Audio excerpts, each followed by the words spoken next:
Okay, I want you to just imagine for a second that you could get your entire master's or PhD completely 100% funded. And I literally mean zero tuition, no massive student loans weighing you down, no scrambling to pick up extra shifts to pay for housing, just a fully funded graduate degree. It sounds totally like a dream, right? Well, every single year, thousands of students are quietly turning this exact dream into their reality. Look at these numbers. This isn't what you pay. No, this is what you actually get paid. Under the Chinese government scholarship, which is also known as the CSC, a PhD student receives a monthly living stipend of roughly 485 US dollars. Depending on exchange rates, that translates to about 580,000 Nigerian naira, or 35,000 Indian rupees, going straight into your pocket every single month. And remember, you don't even have to pay rent. Our sources make it clear that this is an absolute hidden gem of a funding opportunity. So, welcome to this explainer. Today, we are cracking open the source material to reveal an insider's playbook on securing full funding for grad school in China. If you're a prospective student tuning in from India, Nigeria, Ghana, or really anywhere else, and you're looking to bypass the insanely intense competition of Western programs, the strategies we uncovered here are absolute game changers. Let's break down exactly how you can position yourself to win this life-changing scholarship. Okay, let's dive into this. We're going to cover 5 distinct steps to transform a dry application into a winning strategy. The full funding reality, the secret weapon, professors, crafting winning documents, portals and strategies, and finally, your step-by-step timeline. Starting us off with part 1, the full funding reality, demystifying the CSC scholarship. When we say full funding, we really mean the whole shebang. It is incredibly comprehensive. You get a full tuition waiver, 0 fees. You receive free on-campus accommodation or a housing allowance if you choose to live off campus. On top of that, you get that monthly stipend we just talked about, 3,000 RMB for master's students and 3,500 RMB for PhD students. Plus, you get comprehensive medical insurance for your entire study period and even a one-time settlement allowance right when you arrive.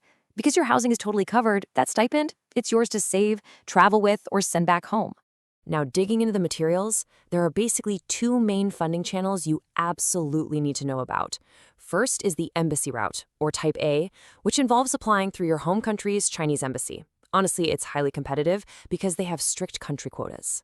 Then there's University Direct, or Type B, where you apply directly to the university itself. There are no country caps here at all. You are swimming in a global pool.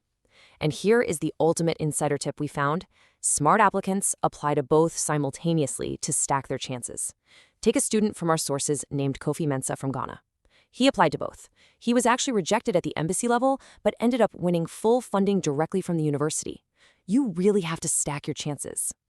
You might be wondering, okay, but am I actually eligible? Well, you must be a non-Chinese citizen. For a master's, you need to be under 35, and for a PhD, under 40. You generally need a minimum GPA equivalent to a 2.1, so roughly a 3.0 on a 4.0 scale. But listen, don't panic if your GPA is slightly lower than that. A stellar research proposal and strong relationships with professors can completely offset a lower GPA. Also, here's a huge relief we noticed in the requirements. IELTS or TOEFL testing is often waived entirely if you can just provide a letter confirming your previous degree was taught in English. Moving right along to Section 2, the secret weapon. Landing the pre-admission letter. Getting a professor to agree to supervise you means you suddenly have an internal advocate when the admissions committee meets. It's a massive advantage. But how do you actually get them to say yes? The documents outline a highly strategic 4-step process for this. Step 1, navigate to your target university's department website. 2, read through the profiles of about 8 to 15 professors in your specific field. 3, narrow that list down to 3 to 5 exact research matches. And 4, verify their active research via Google Scholar. Seriously, if they haven't published anything since 2015, they probably don't have the funding or, frankly, the patience for new students. Now, what's really interesting about this slide is the successful outreach template from an applicant named Priya Nair. Notice exactly what she's doing here. She doesn't just say, "Hi, I want to study in China." No, she explicitly names a recent paper the professor wrote, highlights a specific finding, and then connects that directly to her own background. Mentioning specific papers and findings is the absolute key to proving you've done your homework and actually capturing a busy professor's attention.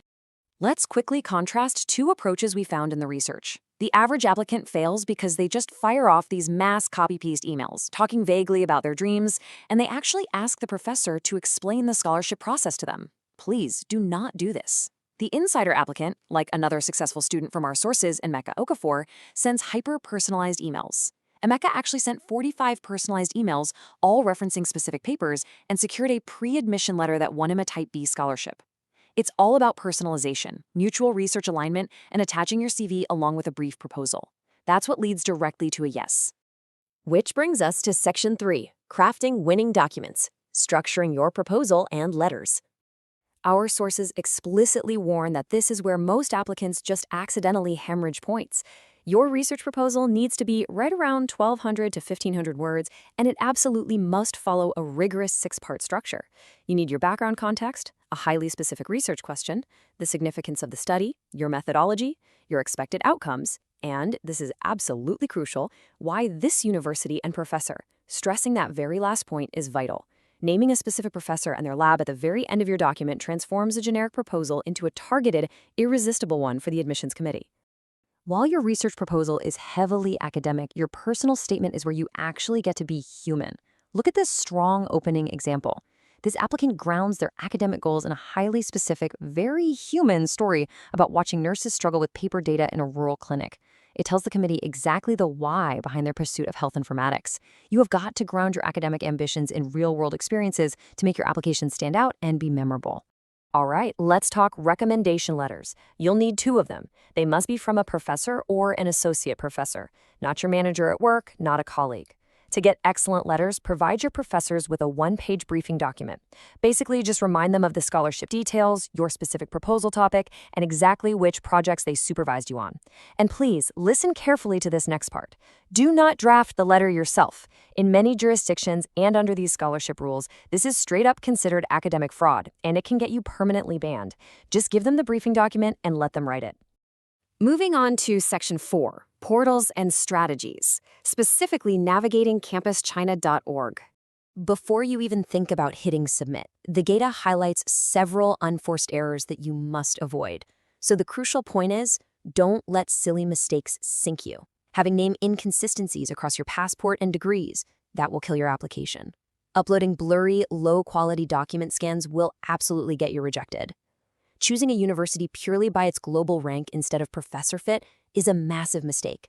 Submitting generic proposals, failing to get that pre-admission letter, or applying to only a single channel are all completely preventable errors that will end up costing you the funding. I really want to reiterate the ultimate insider move we touched on earlier. Apply Type A through your embassy and apply Type B to 2 or 3 universities directly. There is absolutely no rule against applying through multiple channels at the same time. Be completely transparent about it, but absolutely stack your chances to maximize your odds of securing that full ride. And finally, Section 5, your step-by-step timeline for actually executing this playbook. And this brilliantly illustrates your ideal screenshot-worthy timeline based on the source materials. From September to November, you should be researching, emailing professors, and drafting those documents.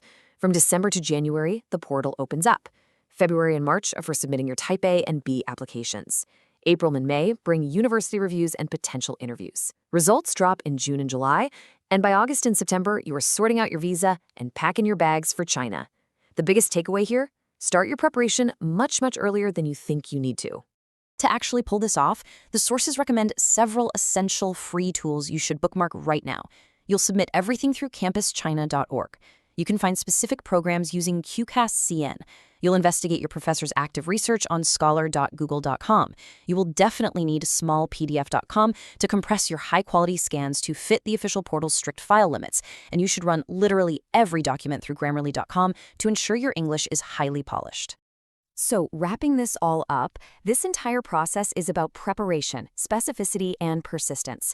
Students from all backgrounds with varying GPAs win this funding every single year, simply because they take the time to strategically align their research with the right professor.